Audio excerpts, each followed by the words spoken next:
আর বন্ধ করার কোনো প্রশ্নই ওঠে না। মানে বন্ধ করার ওরাও কেউ নয় আর কি, সেই হিসেবে বন্ধ করার প্রশ্নই ওঠে না। হওয়াটা দরকার, কারণ এসআইআর হলে আমাদেরই বেনিফিট। প্রশ্নই আসে না, এরা এখন গড় সামলাতে পারছে না, এই কারণে একটা মানুষের কাছে একটা বার্তা দেওয়ার জন্য যে আমরা লড়াই করছি। এগুলো কোনো কিছু নয়, মানুষকে বিভ্রান্ত করার একটা।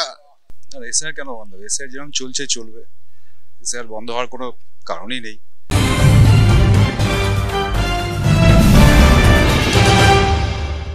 নির্বাচন কমিশনের পক্ষ থেকে যখন জানানো হচ্ছে যে পশ্চিমবাংলায় এসআইআর প্রক্রিয়া কার্যত ৮০% সম্পূর্ণ হয়েছে, ঠিক সেই সময় এই প্রেক্ষাপটে দিল্লির নির্বাচন দপ্তরে ১০ জনের একটি প্রতিনিধি দল হাজির হয়েছে তৃণমূলের।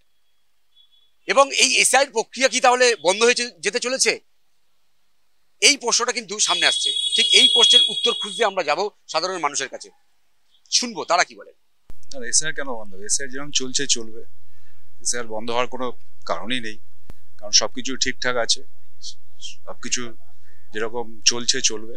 আর সব থেকে বড় কথা, যারা ওপার বাংলা থেকে ঘুষপেটিয়া যারা তারা এসছে, তাদেরকে যেমনি করে হোক আমাদের দেশে কেন তারা থাকবে, সেই জন্য এসআইআর দরকার আছে, চলছে, ঠিক আছে, চলবে।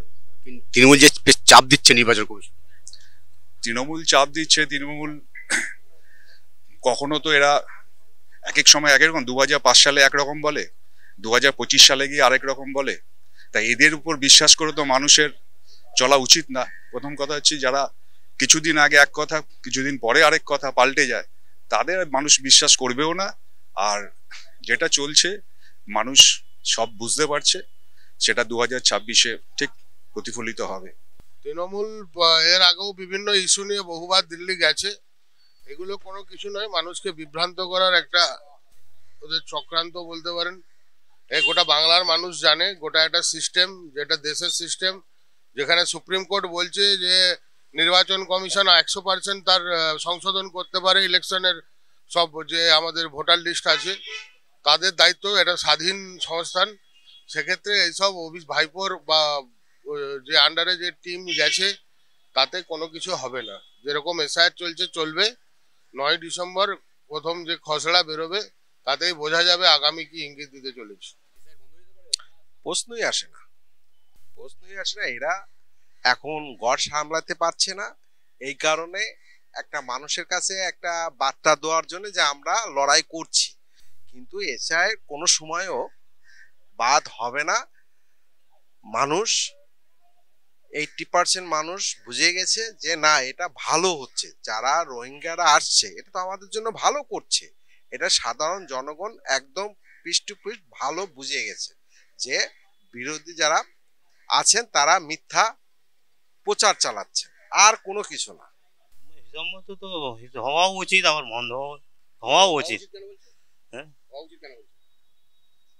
উচিত। আমাদের দেশীয় সব এই চাকরি বাকরি হচ্ছে না, এই নিয়ে। হ্যাঁ, দেশের লোক, আমার দেশীয় লোক চাকরি পাচ্ছে না, এই সব ঘুরিয়ে বেড়িয়ে কাজ করতে হচ্ছে। হওয়াটা দরকার, কারণ এসআইআর হলে আমাদেরই বেনিফিট। যেমন দেখুন, অনেক ভোটার আছে যারা, মানে কি বলবো, অনেকে আছে যে অনেক জায়গায় ভোট পড়ে যাচ্ছে, আমাদের একই নামে এরকম ভোটার কার্ড আছে, কিন্তু অনেকের মানে করাপশন তো হচ্ছেই চারদিকে। হওয়াটা দরকার। এসআইআর বন্ধ হবে রাজ্যে? না না, তাই কখনো হয় নাকি? নির্বাচন কমিশন একটা কাজ করছে, এসআইআর তো প্রায় 80%-এর উপরে হয়েই গেছে। এখন আর বন্ধ করার কোনো প্রশ্নই ওঠে না। মানে বন্ধ করার ওরাও কেউ নয় আর কি, সেই হিসেবে বন্ধ করার প্রশ্নই ওঠে না। এই যে চাপটা তারা তৃণমূল দিচ্ছে, পায়ের তলে মাটি সরে গেলে মানুষের একটা বাঁচার লাস্ট খড়কুটোর মতন কিছু একটা আঁকড়ে ধরার চেষ্টা, সেই জন্যই হয়তো। পশ্চিমবাংলা যেহেতু একটি সীমান্তবর্তী রাজ্য, সেই বিষয়টা মাথায় রেখে এ রাজ্যের জন্য এসআইআর প্রক্রিয়া চালানো উচিত, ঠিক এমনটাই বলছেন বেশিরভাগ সাধারণ মানুষ। ক্যামেরায় রবি দত্তের সঙ্গে বিশ্বজিৎ হালদার, ওঙ্কার বাংলা।